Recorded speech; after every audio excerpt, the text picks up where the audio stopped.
my name is Carson Davis, and the other day I watched the Blackfish documentary. I thought it was going to be really boring because it's a documentary, but it was actually really interesting. Since I knew little to nothing about killer whales, I learned a lot of new stuff too. One of the things that I learned was that killer whales split up and try to avoid the trappers whenever they go after their young.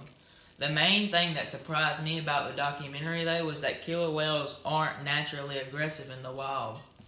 I thought that they would try to be aggressive and not peaceful in the wild because they're named killer whales, but they're actually peaceful around people. When the documentary showed people petting killer whales, I was shocked because I always thought whales would try to eat people. One of the things that was also interesting to me was that whales speak multiple different languages. I thought that since they're one species, they wouldn't speak multiple different languages because they're like animals, but it was cool seeing that. One of the things I don't like about parks like SeaWorld and Sealand now is that they keep animals captive.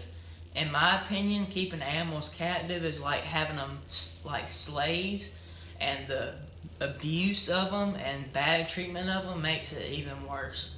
One example of this is when Tillicum was in a small pool in the dark by a storage shed type building. Another example of this bad treatment is when they'd get no food because they did a maneuver wrong.